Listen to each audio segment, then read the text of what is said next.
Un nuevo siglo, un nuevo horizonte, un nuevo relato que, si se enuncia, se hace historia activa.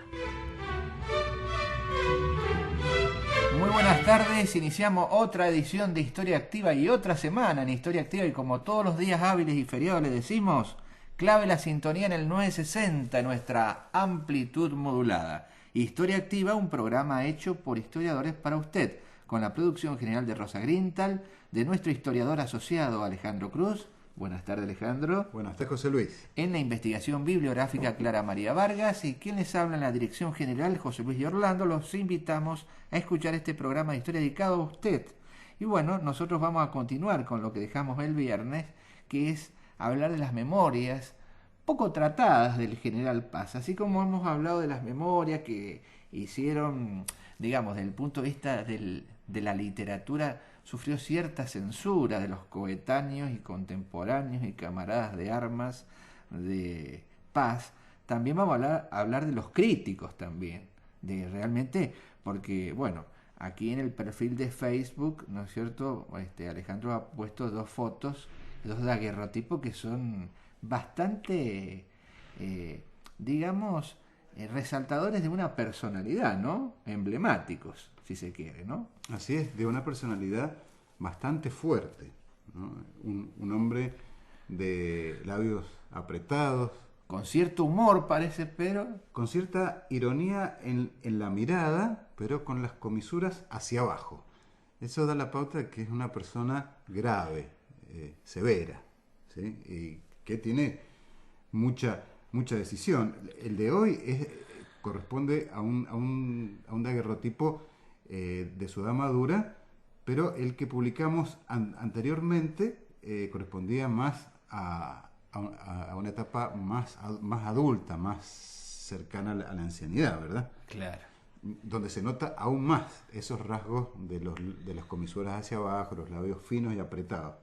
Bueno, sí, como ha dicho José Luis, hay críticos, no de la forma en que están escritas las memorias, que eso queda para los literatos, ¿verdad?, sino del contenido, que muestran a José María Paz tal como era en su faceta militar, que en definitiva es la que nos interesa porque es la que lo tuvo como protagonista en las luchas de la guerra civil entre unitarios y federales, que perduró 33 años exactamente. Y por ejemplo, se dice que era violento por constitución.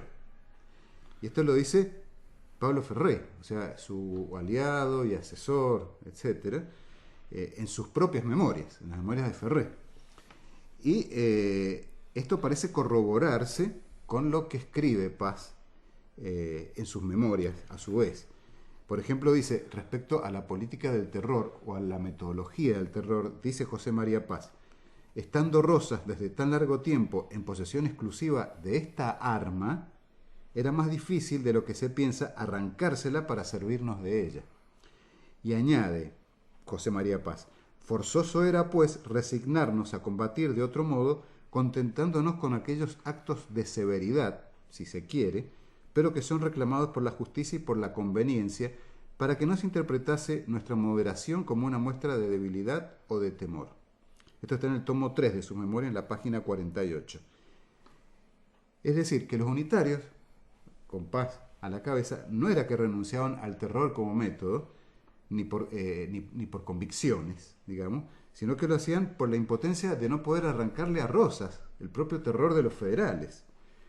Lo que dice acá, que como un lamento, dice casi José María Paz, que lo que tenían que hacer era resignarse a combatir de otro modo, contentándose con actos de severidad. Un eufemismo dentro de las construcciones literarias. Esto es un eufemismo. ¿Qué es lo que quiere decir un acto de severidad? Castigo, tortura, fusilamiento. Eso es un acto de severidad. Muy típico de las guerras civiles argentinas. Nosotros obviamente nos estamos refiriendo al enfrentamiento entre unitarios y federales, que marcó 32 años de una guerra civil espantosa, donde se combatió en todas las provincias conocidas de lo que quedaba de las Provincias Unidas del Río de la Plata, que después se va a llamar Confederación Argentina, y que roza con Mendoza también, porque aquí también no se vaya a creer que estábamos exentos, inclusive del General Paz. Claro. Hablando mal y pronto, ¿no? Acá se combatieron la batalla del Pilar, ahí cerca del cementerio de Godoy Cruz, en el barrio homónimo, la batalla del Rodeo del Chacón, ¿sí? Hoy día Rodeo del Medio, y otras tantas que circunscribieron también. Se firmó también un pacto preexistente, el Tratado de las Lagunas de Guanacache también, ¿no? Claro, y en la batalla del Pilar perdió la vida, entre otros, Narciso de la Prida, el presidente del Congreso de Tucumán el 9 de julio de 1816. Combatió Sarmiento allí también para el bando unitario. Se salvó de casualidad. Se salvó de casualidad, huyendo por unos corrales. Así que Mendoza no estuvo exento, por supuesto, de esta lucha fratricida. Claro, y entonces las crueldades también eran comunes a Mendoza. Sí, por supuesto que sí. Y se le endilgó al jefe vencedor de esa batalla, al fraile Aldao, un sinnúmero de crueldades también. Y bueno, pero ¿qué es lo que significaba concretamente los actos de severidad que dice José María Paz? Por ejemplo, que lo cita también a su vez Pablo Ferré, significaba confiscación de bienes, azotes de soldados, fusilamientos de oficiales, destierros, todo eso. Y altos oficiales, ¿no? No estamos hablando de capitanes o tenientes. Altos oficiales. Por ejemplo, mandó fusilar al comandante Desiderio Benítez, al coronel Pantaleón Algarañaz, que era prisionero en Caguazú, al capitán Corbera y a muchos otros oficiales los mandó a fusilar. En estos juicios sumarísimos que se celebraban, como dice Pablo Ferré, a media tarde y se ejecutaba a medianoche. Es un proceso sumario, un consejo de guerra. Claro. También nos tenemos que ubicar en el contexto histórico. Estamos hablando de una guerra. Entonces aquí muy poco cuentan las pautas legales de un juicio justo. Claro, no estaban las convenciones de Ginebra, pero tampoco estaba el principio de razonabilidad que está en el derecho, ni tampoco el sentido común, ¿no? Así es. Porque acá Paz nos habla de la carencia del sentido común, en definitiva. No lo dice con esas palabras, pero interpretamos por lo contrario, ¿no? Claro, porque en las memorias, por ejemplo, José María Paz dice seguir las vías legales para todos estos juicios. Pero la verdad es que este consejo de guerra era un consejo de guerra muy particular y muy del momento, que me imagino yo, por el lado federal, habrá sido igual o peor también, ¿no? Con los degüellos, etcétera, etcétera. Y claro, con las degollinas que se llamaban. Así es, porque ya se sabía cuál era el dictamen. De antemano. Sí. Obviamente, era la sentencia de muerte. Claro, ese prejuzgamiento, lo que se dice hoy prejuzgamiento, ¿no? Claro, y también hay otra figura, dice, un arbitrio singular, dice acá en la crítica que se le hace. Dice José María Paz, cuando la expedición a Entre Ríos, cuenta el general Paz, el comandante Nicanor Cáceres fue colocado a retaguardia del ejército con su escuadrón en un lugar aparente para aprender a los desertores que regresaban a la provincia, con la orden de lancearlos indistintamente. Lo hizo así con unos 40, según unos, y con más del duplo, según otros. Incluso un oficial cuyas gorras y prendas de vestuario eran conducidas al ejército como prenda de su trágico fin. Ahora, esto de la retaguardia no solo pertenece a Paz. Claro. Lo hicieron San Martín, lo hizo Napoleón. Claro. Era muy común tener un escuadrón para evitar que se produjeran deserciones. Claro. Sobre todo cuando un ejército está en campaña y va directo a la batalla. Creo que eso no es privativo de José María Paz, el de lancear o fusilar a desertores. No había excusa como diciendo, me duele el estómago. No. O me están llamando por teléfono, pues no existía. Claro. El propio... O un chasqui que viene porque mi esposa se descompuso. No, claro. El propio Libertador en su arenga a los oficiales antes de la batalla de San Lorenzo les exigió severidad con los desertores, que fueran muy severos. Y la severidad en una batalla, ¿qué es lo que implica? Un fusilamiento, un lanceamiento, ¿verdad? Así que, bueno, Pero los actos de severidad estaban incluidos estos. No existía legalidad en ninguna parte.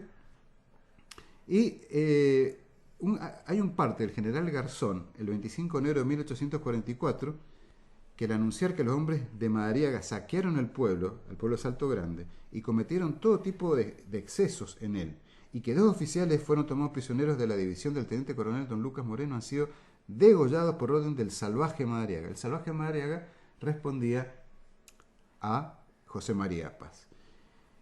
Así que acá, para conclusión, dice que eran muy distintos los procedimientos, porque con los prisioneros Paz no tuvo piedad, los hizo fusilar, los hizo degollar, y se lo compara con Rosas con respecto a su prisionero más famoso, que fue justamente José María Paz, que pudo finalmente escapar, ¿no? Se le dio un amplio margen de maniobra a Paz cuando estaba prisionero, luego de ser boleado, que eso lo contamos, y se escapó. Bueno. Ahí viene la expresión, estoy boleado por las boleadoras, y lo dejaban mareado a uno, sobre todo si lo hacían caer del caballo, ¿no? Claro. Así que bueno, aquí estamos contemplando una foto de nuestra amiga Sandrita Leda, que está muy linda, ¿no? Así es. Se ven lindas las chicas. Se ven lindas las chicas. Ella y su hermana se ven sobre todo muy parecidas. Ahí le hemos colocado nuestra respuesta. Sí. Lo que nos parecen estas 2 hermanas. Así es. Bueno, en definitiva es eso con respecto a las memorias de José María Paz, que creemos que le hemos acercado a nuestros amigos. Hemos echado un poco de luz sobre esto. Así es, muy bien. Continuamos después en Historia Activa mañana, día martes, a cargo de Alejandro Cruz. Y bueno, no se pierda la onda del 960 de la amplitud modulada. Gracias, Mariel Kamen Jurisic, en la operación técnica. Hasta mañana. Historia Activa.